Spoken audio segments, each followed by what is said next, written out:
시청자 여러분, 안녕하세요. 이민생활에 꼭 필요한 정보를 모아 전해드리는 모아톡의 최은숙 인사드립니다. 편안하시죠? 요즘 편안한 것만큼 대단한 일은 없습니다. 자, 편안하시다고 제가 간주하고 우리 모든 시청자 여러분이 오늘도 역시 특별한 게스트를 모시고 말씀을 나누도록 하겠습니다. 오늘은 최용돈 법무법인 최용돈 변호사님, 많이 이름 들어보셨을 거예요. 최용돈 변호사님 모셨습니다. 안녕하세요. 네, 반갑습니다. 정말 오랜만에 다시 나와주셨어요. 네, 2년 만에 나온 것 같습니다. 그러니까 자주 나오신다고 약속하셨는데. 자주 불러주시면 나오겠습니다. 아, 정말요? 네. 특별히 네. 이제 저희가 궁금한 게 너무 많아서 제가 정말 이번에는 꼭 나오셔야 된다고 생각한 게, 선거철도 됐고 또 이제 코로나 사태가 이루어지면서 이민국의 업무가 많이 마비가 돼서 굉장히 불편을 겪고 계신 저희 이제 동포 여러분, 시청자 여러분이 많으세요. 네, 그렇죠. 그 중에서 요즘 너무나 이 고통을 받는 게 영주권이 집에 배달도 되지 않고 뭐 이민국이 컨택도 안 되고 이런 얘기가 있는데, 네. 그 부분을 좀 정리해 보고 싶어요. 예. 특별히 최근에 들어서 이제 공적 부조라는 얘기를 저희가 굉장히 많이 듣고, 공적 부조를 받는 사람들은 뭐 영주권을 못 받게 된다, 불이익을 당할 수 있다고 하는데, 공적 부조라는 게 무엇인지 먼저 정의해 주셨으면 좋겠어요. 예. 영어로는 이제 public charge라고 그러고요. 네. 이제 종류가 뭐 많이 있지만 대표적으로 얘기를 드린다면은 현금으로 받는 보조. 그 다음에 메디케이드. 네. 그 다음에 이제 주택 보조금. 그 다음에 푸스탬프. 뭐 이런 거가 이제 공적 부조라고 하시면 되고요.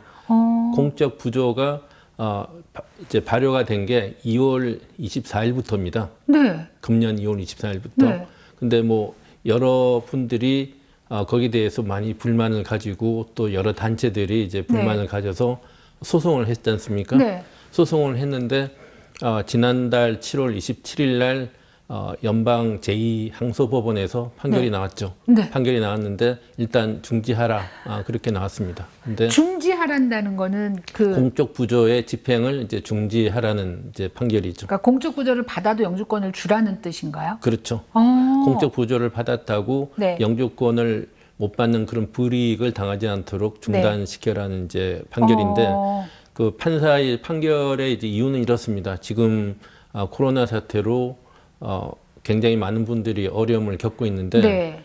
내가 의료 서비스가 필요한데 만약 이걸 내가 받으면은 혹시 영주권을 못 받으면 어떡할까, 그런 이제 생각으로 안 받으시는 분들이 있을 것 같아요. 그래서 이런 상황이 벌어지면은 오히려 공공보건에 위협이 된다는 그런 이제 그 의지로 이제 판결을 내렸는데, 네. 제2항소법원이 관할하는 스테이트가 미국 전역이 아니고요. 그래요? 예. 연방인데요? 연방 제2항소법원입니다. 네, 그래서 네.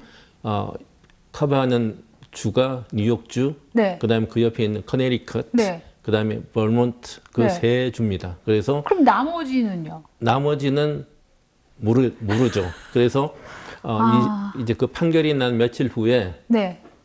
이민국에서 이제 발표를 했는데, 그 제2항소법원의 판결을 우리도 한번 검토를 하고 고민을 해보겠다, 이제 이렇게 이제 발표를 했습니다. 그래서 지금 현재 조지아는 이 그 판결에 직접적인 영향을 해당이 안 된다고 그렇게 보셔야 될 것 같아요.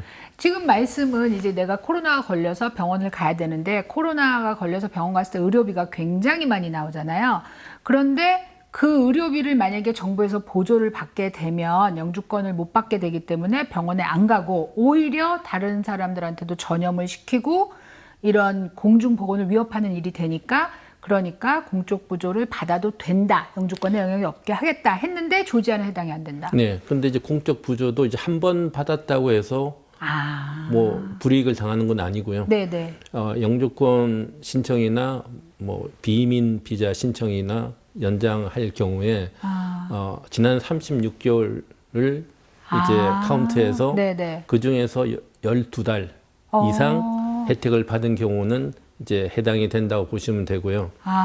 그런데 그런데 긴 시간을 좀 받아야 된다는 그렇습니다. 거네요. 그리고 이민국에서 발표한 거는 이 공적 부조 발효 시점인 2월 24일 이전에 받은 것은 우리가 부정적으로 처리하지 않겠다 이렇게 발표를 했습니다. 그리고 한 달에 만약 2가지의 다른 혜택을 받았다고 가정을 하면 네. 만약 6월 달에 푸스탬프도 받고 메디케이드도 받고 그러면은 그게 2달로 카운트가 됩니다. 그 많은 분들이 1,200불씩 나누어준 그 현금 보조금이 예. 공적 부조에 해당되느냐를 걱정하셨는데 지금 말씀에 따르면 그냥 일회성은 괜찮은 거네요. 예, 일회성도 물론 괜찮지만 네. 정부에서 이제 이번에 그 지불한 1,200불 그 경기 부양책 체크는 네. 공적 부조에 해당이 되지도 않고 또 많은 분들이 이제 궁금해하시는 것이 일자리를 잃고 나서 그 실업 급여 Unemployment, 네. 그 신청하는 것도 해당이 안 됩니다. 예, 왜냐하면은 실업 급여는 그냥 주는 게 아니고 네. 내가 그동안 일을 한 것 중에서 네. 그 세금을 냈지 않습니까? 그래서 네네. 그걸 받는 거기 때문에 내가 낸 돈 받는다 그렇죠. 이런 의미로. 그래서 내가 된 인슈런스에 대해서 내가 네. 받는 거기 때문에 해당이 안 된다고 이제 보시면 됩니다. 그런데도 불구하고 이제 또 영주권을 가지신 분들이 시민권을 내가 받을 때도 이 공적 부조가 해당이 되나라는 걱정 좀 하시거든요. 예, 이미 영주권자이신 분들은 해당이 안 됩니다. 예. 네. 그리고 이런 이제 공적 부조에 대한 영주권 신청하실 때 서류가 양식이 새로 생겼어요. 네. 2월 24일부터 네. I944라는 양식입니다. 근데 그게 한 20페이지 정도 되는 양식이에요. 네. 그래서 이제 첫 번째 질문이 당신의 수입이 얼마나 됩니까? 네. 그다음에 또 당신의 크레딧 스코어는 몇 점입니까? 자산은 얼마나 있습니까? 부채는 얼마나 있습니까? 저기 그냥 론 해주는 그렇죠. 서류네요. 그렇게 들으시면은 이거 뭐 융자 서류 애플리케이션 같이 들리는데 네. 공적 부조 서류가 이제 그런 내용들이 다 들어가 있고 그다음에 그동안 공적 부조에 대한 뭐 혜택을 받은 적이 있습니까? 이제 그런 세부적인 질문들이 있어요. 20페이지나. 예. 근데 이제 문제는 네. 이제 은행 융자 서류 같으면은 은행마다 이제 그 기준이 있을 거 아니겠어요? 가이드라인이 그렇죠. 있죠. 가이드라인이 네. 있죠. 그래서 뭐 적어도 집 몰개지를 신청하는데 우리 은행에서는 크레딧 점수가 뭐 650점 이상이어야 된다. 그렇죠. 그다음에 뭐 부채와 자산의 비율이 몇 % 이상 되면 안 된다. 그런 네. 가이드라인이 있는데 이 공적 부조는 그런 가이드라인이 없어요. 복불복인가요? 예, 그래서 이제 심사의 기준이 없기 때문에 뭐 잘못하면 코에 걸면 코골이, 귀에 걸면 귀골이. 그래서 심사관들이 어떻게 객관적으로 심사를 하는 것이 아니고 주관적으로 심사를 할 수도 있는 그런 이제 여지가 있는 거죠. 저희가 우스갯소리로 네. 이제 좀 기분 나쁜 심사관을 만나면 영주권 인터뷰 할 때도 이제 기분 나쁘거나 아니면 꼬치꼬치 물어보는 심사관 만나면 이런 얘기 하거든요. 아유, 와이프랑 싸우고 왔나? 전날 부부싸움 했나? 이런 소리를 우스갯소리로 하는데 지금 심사관이 가지고 있는 자기 철학이라든가 자기 지식에 따라서 이게 바뀔 수 있다는 얘기잖아요. 좀 공적 부조 기준을 정하는 게. 네. 근데 이제 외부적으로는 이제 발표는 안 하지만 이민국 내부에서는 자기들의 이제 그런 기준이 있다고 생각이 듭니다. 예. 근데 왜 이런 그 I944라는 양식이 나왔을까를 한번 생각을 해보면은 네. 이전에도 뭐 푸스탬프를 받든지 이런 거를 받았을 때 영주권에 지장을 주고 있었지 않습니까? 네. 근데 트럼프 행정부가 처음부터 추구했던 영주권의 시스템이 지금은 가족 이민, 그다음에 취업 이민 이렇게 크게 볼 수가 있는데 그렇죠. 그런 것을 이제 없애거나 축소시키고 점수제의 영주권을 도입하겠다는 것이 트럼프 행정부의 처음부터 그런 거를 시도를 하려고 했었죠. 그러니까 도움되는 사람만 이민을 받겠다 뭐 이런 거였잖아요. 그래서 점수제는 뭐 쉽게 얘기하면은 돈 있는 사람, 많이 배운 사람, 기술 있는 사람, 뭐 자격증 있는 사람 이런 사람들을 이제 선호를 한다고 이제 네, 했었죠. 그래서 네. 트럼프 대통령이 한 번은 우리는 스웨덴인가 노르웨이 같은 데서 많은 이민자들이 왔으면 좋겠다. 맞아요. 네. 그렇게 얘기했지 않습니까? 네. 그래서 이 I944의 이제 그 숨은 뒤에 뜻을 보시면은 아까 말씀드린 대로 교육 수준, 자산 수준, 부채 수준, 기술 뭐 이런 거를 따지기 때문에 시험관이 당신은 너무 교육 수준이 낮습니다. 당신은 부채가 너무 많습니다. 당신은 크레딧 스코어가 너무 낮습니다. 당신은 자산이 없습니다.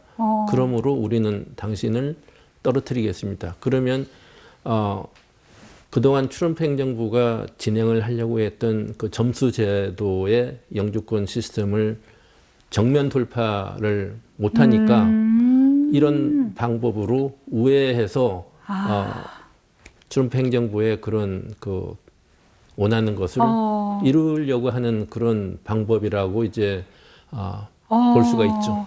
그러니까 트럼프 행정부는 우리 미국 전체 정부는 미국 전체에 도움이 되고 세금을 낼 만한 사람만 이민을 받겠다. 그렇지 않고 정부에 기대 사는 사람은 오지 말아라라는 생각을 하고 지금 가족 이민이 굉장히 문제가 될 것 같아요. 예. 왜냐하면 취업 이민은 이미 이전에 취업이 된다는 것 자체가 세금을 낸다는 걸 깔고 하니까.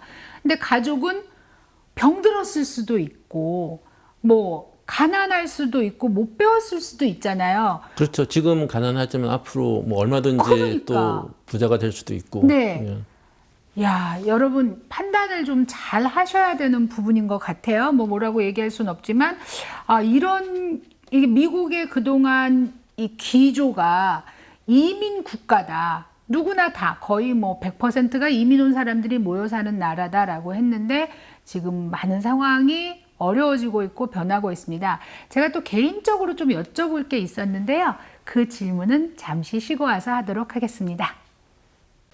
모아모아톡 오늘 최영돈 변호사님과 함께하고 있습니다. 사실 최영돈 변호사님이 아마 저희 아틀란타 이 한인타운 인근에서는 가장 오랫동안 프랙티스를 하신 변호사가 아니신가. 그 중에 한 명이죠. 그 중에. 네. 네. 근데 그래서 아시는 분이 굉장히 많으신데 아직도 도라빌에 계세요. 네. 그 많은 분들이 왜 둘루스로 안 오셔 이런 생각하거든요. 네. 안 오실 건가요?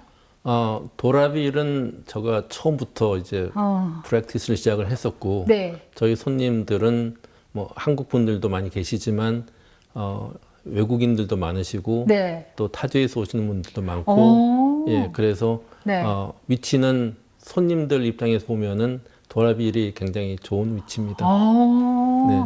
지금 사실 최영돈 변호사님의 목소리도 굉장히 익숙하신 분들이 많으시고, 근데 이제 모습을 뵙는 거는 TV에서는 사실 저하고는 두 번째시잖아요. 네. 그래서 최영돈 변호사님 성함을 되게 많이 들어서 최영돈 변호사님이 엄청 나이 들으신 줄 아는 분도 계세요. 네. 보세요. 흰머리 하나 없죠? 의외로 젊으세요. 그래서 많은 분들이 놀라실 것 같아요. 그렇게 오래 계셨는데 이러면서 워낙 오래 계셨으니까 당연히 좀 연세 드셨겠거니 하는 분들이 많다고 느끼고 있었거든요. 네, 여러분 정말 업데이트는 우리 최영돈 변호사님처럼 잘 되시는 분 없으세요? 그래서 제가 여쭤보는데 개인적인 질문이에요. 네. 제가 아는 친구가 네. 그 지문을 찍으러 가는 당일날 이민국이 문을 닫았어요. 네. 아침에 갔더니 닫은 거예요. 그래서 이제 지문 찍을 날만 기다리고 있는데 EAD 카드가 날라왔어요. 네. 지문을 찍은 적이 없는데 네. 이게 가능한가요? 예, 뭐 아니 가능하니까 왔겠지만. 예. 네. 모든 것이 가능하죠. 그래서 코로나 터지기 바로 직전에 지문 예약이 되신 분들이 대거 이제 캔슬되고 네. 이제 그 뒤에 통보를 받으셔서 네. 최근에 지문 찍으러 가시는 분들도 많이 계시고요. 그렇죠. 또 일부는 이제 이민국에서 편지를 이제 보내서 네. 지문을 안 찍으셔도 우리 파일에 이전에 찍은 지문이 있으니까 우리가 그것을 사용하겠습니다 하고 이제 통보를 받으신 분들도 많이 계실 걸로 알고 있습니다. 그 어디선가 찍은 지문에 대해서 얘기하는 거네요. 그렇죠. 이민국에서 네. 찍은 지문 파일을 얘기하는 거죠. 그러니까 이제 뭐 비자를 바꿔야 될 때 신청했거나 했을 때 한 번 찍은 거를 계속 네. 사용하겠다. 그렇습니다. 아, 많이 업그레이드 됐는데요, 정부 시스템이? 예, 왜냐하면 지금 현재 아시다시피 뭐 한 석 달 동안 이민국이 닫혀 있었고요. 네. 내부에서 정상적으로 일은 했지만 대면 인터뷰나 이런 지문 찍는 거는 이제 그동안 중단돼 있었지 않습니까? 네, 네. 그래서 밀린 거를 이제 해소하려고 보니까 네. 이전에 지문 찍은 게 있으면 그걸 사용하고 어. 최대한 좀 이제 능률적으로 이제 네. 일을 하려고 하는 거죠. 아, 이민국이 능률적일 때도 있다는. 네. 그리고 이제 요즘 유학생들이 굉장히 불안해하고 있어요. 네. 이 온라인으로 수업을 들을 수밖에 없는 형편인데 온라인을 들으면 되네 안 되네 하거든요. 이제는 온라인 수업만 들을 경우 미국에서 추방당할 위기에 처했습니다. 이민세관 단속국 ICE는 어제인 6일 가을 학기에 온라인 수업만 수강하는 유학생에게 비자를 발급하지 않을 것이며 기존 비자도 취소할 것이라는 신규 지침을 발표했습니다. 해당 지침에 대해 소송을 제기한 하버드와 MIT가 트럼프 행정부와 합의에 이르면서 해당 지침은 폐지될 것으로 전해졌습니다. 그걸 좀 전체적으로 설명을 해주셨으면 좋겠어요. 아까 공적 부조 설명 드릴 때 이제 말씀드린 것 같이 네. 전체적인 그림을 보면은 네. 왜 이런 정책이 나왔을까를 이제 이해할 수 있는데요. 네. 네. 어린아이들이 이제 뭐 코끼리 퍼즐을 하는데 뭐 꼬리 조각도 있고 코 조각도 있고 그렇지 그렇죠. 않습니까? 네. 근데 꼬리만 들고 있으면 이게 무슨 코끼리인지 사자인지 뱀. 예, 뱀인지 모르는데 네. 이런 그 이민 정책도 마찬가지로 유학생들이 코로나가 이제 터지고 네. 금년 뭐 봄 학기 때 네. 많은 이제 학교들이 온라인으로만 이제 수업을 했지 않습니까? 네. 그래서 유학생들이 온라인으로만 수강을 하고 이민국에서도 거기에 대해서 별 말이 없었어요. 네. 별 말이 없었는데 지금 약 한 달 정도 됐죠. 6월 말인가 7월 첫 주에 이민국이 대면 수업을 하지 않으면은 영주권 비자 F1, F1을 발급하지 않겠다. 그 갑자기. 예, 갑자기. 네. 그래서 참 의아하시죠. 아니 왜냐하면 오죽하면 하버드 MIT가 정부를 상대로 네. 뭐 수를 하겠다 그랬잖아요. 예, 그래서 뭐 7월 달에 코로나 사태가 진정이 된 것도 아니고 맞아요. 또 뭐 백신이 나온 것도 아니고 네. 애들을 죽이겠다는 거냐 막 이러는데. 예, 상황이 뭐 절대 호전된 상황이 아닌데 네. 갑자기 이민국에서 그런 발표를 했지 않습니까? 네. 그것도 가을 학기 등록을 불과 한 달 놔두고 맞아요. 예, 그래서 왜 이런 정책을 발표했을까 참 이해가 안 가지만 네. 트럼프 행정부의 이제 큰 그림을 이제 이해를 하시면은 네. 이것 역시 그 큰 그림의 한 퍼즐 조각이라는 이제 생각을 하시게 될 텐데, 예, 11월 3일이 대선이지 않습니까? 네. 그러니까 불과 3개월도 안 남은 네. 그런 시점이었죠. 네. 그래서 트럼프 대통령이 원하는 것은 네. 전국을 네. 코로나 전 우리의 정상적인 일상으로 돌려놓기를 원하는 거죠. 그래서 어떻게 돌아가요? 예, 그래서 일단 이제 모양이라도 이제 그렇게 보이기라도. 예, 보이게 하면은 또 사람들의 심리가 좀 바뀔 수 있기 때문에 그래서 무리하게 각 주들이 비즈니스도 오픈하고 네. 초등학교부터 대학까지 대면 수업을 이제 하라고 각 주에 이제 강한 네. 이제 요구를 하고 또 압력도 놓고 연방 그렇게 하지 않으면 연방 보조를 끊어버리겠다 뭐 그런 얘기까지 나왔지 그렇죠. 않습니까? 네. 그래서 정상적인 생활 같이 보이려면은 학생들이 학교에 나가야 되죠. 집에서 온라인으로 수업을 하면은 정상적인 일상으로 보이지가 않고 트럼프 행정부가 이제 그리는 큰 그림, 우리의 정상적인 일상 그 큰 그림 안에 온라인 수업은 그 조각이 맞지가 않는 거죠. 저는 그러니까 개인적으로 굉장히 강하고 나쁜 마음이 이렇게 드는 게 아니 사람은 죽어도 되는 거야? 이런 느낌이 그냥 받는단 말이에요. 저 거짓말로 밖에 보이기만 잘 보이고 사람은 아파도 되는 거야? 뭐 이런 생각이 그런 마음이 저는 드는데 그거를 보고 그냥 우리나라는 정상적이야 이런 사람도 있나 보죠? 뭐 트럼프 대통령이 뭐 그렇게까지는 생각을 안 하시겠지만 네. 뭐 안 해야 되는데. 본인도 정상적인 생활로 일상이 돌아가는 것을 원하는 마음에서 그렇게 정책을 한 거로 믿습니다. 약간 오죽하면 뭐 이런 느낌으로 지금 말씀을 하셨어요. 그 학생들이 지금 이제 F1을 이미 갖고 미국에서 있는 학생들은 사실 온라인을 이제 다 들어도 괜찮다고 하는데 네. 새로 1학년으로 들어오거나 신입생으로 들어오는 학생들은 안 된다고 해요. 예, 그래서 일단 이민국이 발표한 네. 전 과목을 온라인으로 들을 경우에는 네. F1 비자를 불허하겠다. 이제 그렇게 처음에 발표를 했지 않습니까? 네. 근데 트럼프 행정부에서는 그 반응이 네. 그렇게 거세고 반발이 그렇게 클 거라고 예상을 안 했던 거예요. 그런데 너무 이제 반응이 소송 들어오죠. 막 네. 이렇게 나오니까 뭐 강하게 밀어붙이려고 했던 탱크가 암벽에 부딪힌 거죠. 그래서 일단 작전 후퇴로 이제 보시면 될 것 같아요. 뭐 선거철이니까 뭐 좀 우호적인 이민 정책 뭐 이런 거는 전혀 아니고요. 네. 그래서 이민국이 다시 발표한 것은 번복을 한 열흘 만에 번복을 했던 것 같아요. 그래서 지금 현재 F1을 갖고 있는 학생들은 네.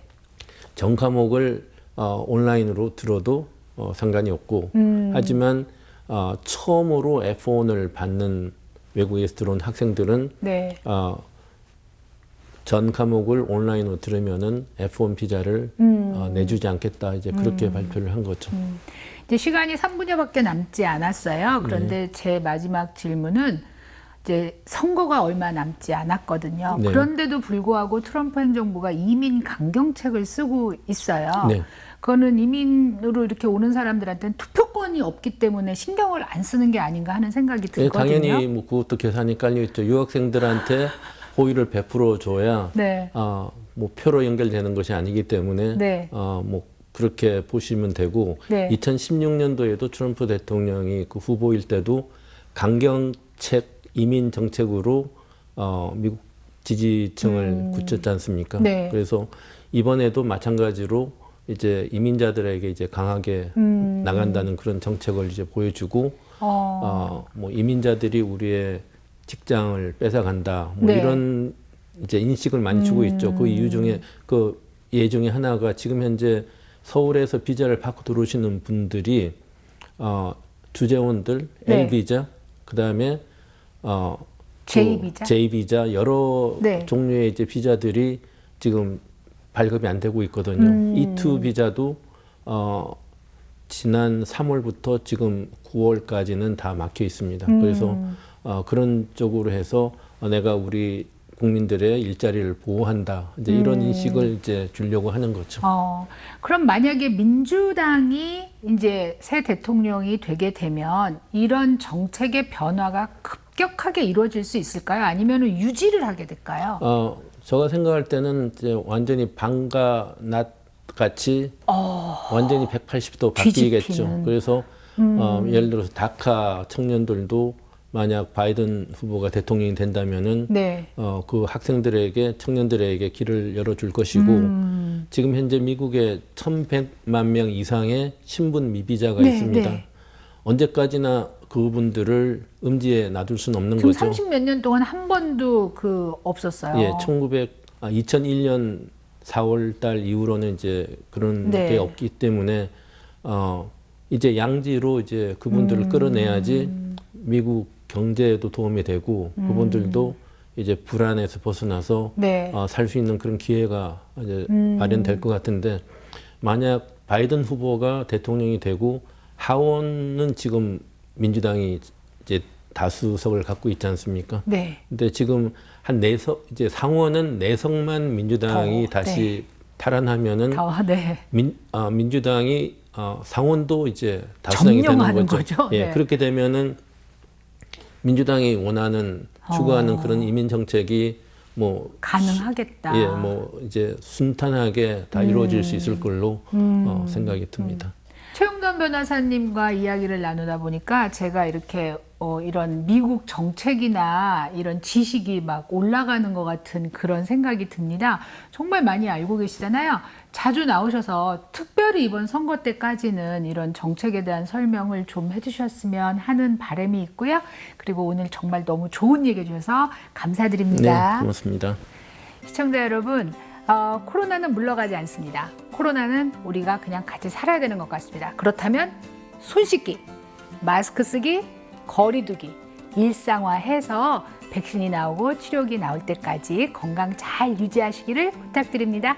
자, 오늘 또 저 물러가고요. 다음 주 금요일에 찾아뵙겠습니다. 안녕히 계세요.